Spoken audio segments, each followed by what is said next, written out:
What is up, Packer fans? Back again. Here we are.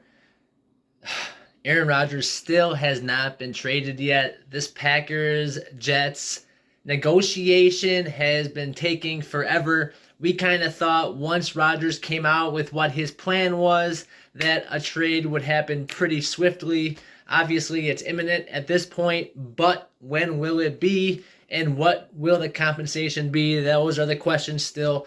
We don't know. We keep asking ourselves, what is the holdup? Which side is holding it up more? Is it the Jets? Is it the Packers?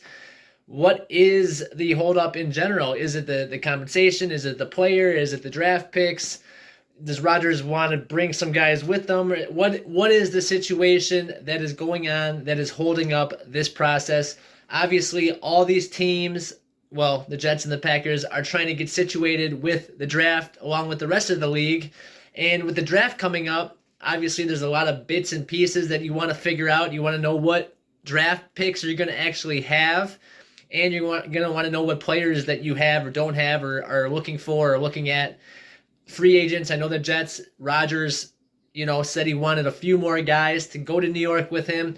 So we'll see how that plays out with like Mercedes Lewis and OBJ, who I heard may be going there now. So it'll be interesting. I mean, the Jets are trying to accommodate Rodgers. The leverage battle is what is so very interesting, though, because obviously the Packers have leverage. Obviously, four-time MVP, Super Bowl champion Aaron Rodgers.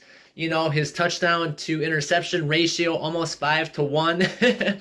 So it's crazy. I mean, the Packers have so much leverage when it comes to that. The Jets haven't been in the playoffs since 2010, the year the Packers went to the Super Bowl. So, I mean, it just shows that obviously the Jets, are dying to have a quarterback of any kind of caliber. They haven't had one in a long time. Chad Pennington back in the day, obviously Vinny Testaverde even, you got to go back. Otherwise, the Jets, besides Brett Favre, really haven't had quarterbacks that could take them very far. Mark Sanchez did okay for a little bit. The butt fumble, we all know about that. So anyway, the Jets just have a history of not being very good. Aaron Rodgers would definitely put them in the conversation. So the Packers have a lot of leverage when it comes to that. I mean, like I said, the MVPs alone, he just did back-to-back, 2 years ago. Obviously, well, not this year, but the last year and the year before that. So Packers have a lot of leverage just based on who Aaron Rodgers is, the fact that the Jets need him so bad. But then on the flip side, the Jets now know the Packers are looking to get off of Aaron Rodgers, looking to move on to Jordan Love, and Rodgers has come out, and now he said, I'm going to play for the Jets. So now the leverage kind of flips back to the Packers because now everybody kind of knows, fans are pushing. Now everybody's saying, let's go, let's get Aaron Rodgers. So the compensation wasn't really figured out at that point. It was just waiting to see if Aaron Rodgers wanted to come back. He said he was 90% retiring, going into the darkness. Then he came out of it, and now he wants to be a Jet because basically he heard the Packers were going to move on without him. One way or another, they're moving on to Jordan Love, and now he's out of spite. He wants to play for the Jets, a team that, in the AFC, they could, be a contender. I wouldn't want to go to the AFC, though. I just wouldn't want to go there. Their division alone is tough with the Bills. I mean, beat Josh Allen twice a year. Then you got to deal with Belichick twice a year, no matter who their quarterback is, just that defense alone. And now Miami's up and coming with, obviously they got Jalen Ramsey now, but that offense, if Tua can stay healthy, that AFC East alone is going to be tough to get out of, just by itself. And then you look at the rest of the AFC, who knows where Lamar is going, but you still have Joey B in the Bengals, Deshaun Watson, another, he's going to have an offseason and had some games under his belt. He'll probably be better this year. So then, obviously, you have the AFC West with Herbert and Mahomes and, I guess Russell Wilson, but he'll get better. And now Jimmy G is even a Raider. So this AFC is so stacked that I wouldn't want to be in that division. For the Packers, for Jordan Love, it's a great time to be in the NFC. NFC North is a pretty decent division. Obviously, the East, it looks like it's going to be tough, but let those guys beat up on themselves, and the Packers could, do have a decent season, 9-8, and do pretty well, maybe get in the playoffs. So we'll see. We'll see how Jordan Love plays, but comes back to what compensation are we going to get for Aaron Rodgers? The Jets have the 13th pick in the NFL draft. The Packers have the 15th pick in the NFL draft. So that's the first round picks for both teams. Then obviously the Jets just traded Elijah Moore to the Browns, I think. So they have the second round, they have the 42nd pick and the 43rd pick.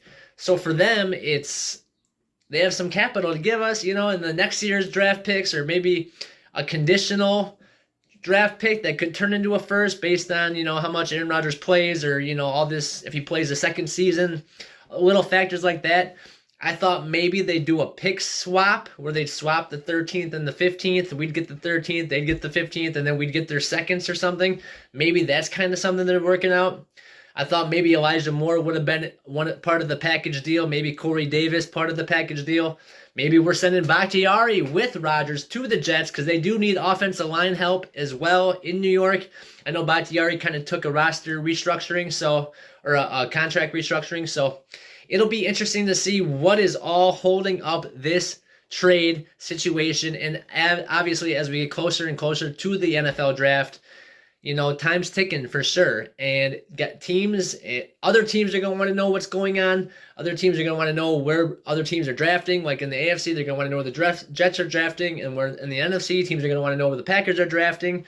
And the Packers just need to know what compensation they're going to have so they can start figuring out how they're going to structure their draft as a whole, figure out what picks they have, first round, second round, I think they do have an extra pick from Devontae in the second round for this year, or maybe something like that, but it'll be interesting to see what the Packers do, obviously, with their draft picks.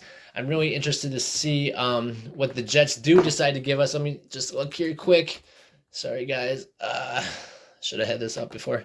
But, the Packers at the first and the 15th. Okay, so the second round, they have the 14th, which is the 45th pick. So Packers don't have any additional Devontae picks. I thought they did. They have the first round, obviously the 15th pick, and then the 45th pick in the second round. So a little bit different than I thought. But either way, it's still, for the Packers, they need to know what they're getting from the Jets. That's why it's so important. Obviously, if we could get the 13th pick, which is I think what the Packers really want for Rodgers, is at least one number one. They don't want it next year. They want it this year. They want something now for Rodgers right away. And they're probably trying to push for at least one of the seconds, maybe both of the seconds. So maybe for the Jets, that's kind of what's holding everything up, just based on the fact that they don't want... LOL. Well, instead of starting over, I'm just going to end this one because, everything was good. Otherwise, I just think that this Packers trade should have gone through a little bit sooner than it has. Like I said, hopefully the Packers get at least a first round pick. If it's a conditional, I don't know what the holdup is. It'd be nice to kind of know, because then we could talk about, why it's holding it up or why the Packers should maybe budge. But the Packers are holding, staying strong, holding their ground. They want to get their picks. So we'll see what happens with everything. I think the Packers, if they want that first, maybe a conditional first on top of it, and then a second, maybe they're asking for too much. But for the four-time MVP, if we knew how long Rodgers was going to play for, if he kind of would say, yeah, guaranteed 2 years, then the Packers would have a lot more leverage on their side.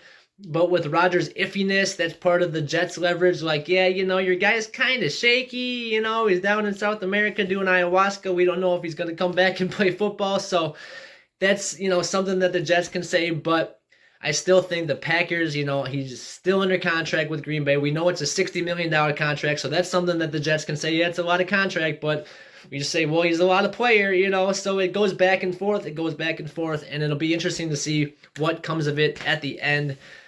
Very, very interesting time. Obviously, the end of an era in Green Bay, like we know. Moving on to Jordan Love, it'll be interesting to see what draft picks we get, though, because I'm excited to see what kind of pieces we can put around them, what kind of roster Gutekunst can make for Jordan Love's basically rookie season as a quarterback in Green Bay. Obviously, he's going into his fourth year, like Rodgers was going into his fourth year when he took over at the helm. And we all know Rodgers' first year was pretty bad. I think the Packers went 4-12 that year. So pretty bad that year in 2008. But then 2009, they went on to the playoffs, played Arizona. In Arizona, lost, I think it was like 51-45 because Rodgers got hit and fumbled at the end. It was that crazy game where we almost won. And then not the Hail Mary game. It was the crazy game before that. And then the next year, the Packers, 6th seed, went on to win the Super Bowl. And the rest is history for Aaron Rodgers. So for Jordan Love, the time is now. It's very exciting. Like, again, obviously, the draft picks will mean something to this team. But the team that, Jordan Love is going to go on the field with week 1 is going to be most of these veterans, the guys that are on the team right now. And so far, I'm excited about what the Packers are bringing to the table. See what the draft has in store for us and see what the compensation for Rodgers is as well.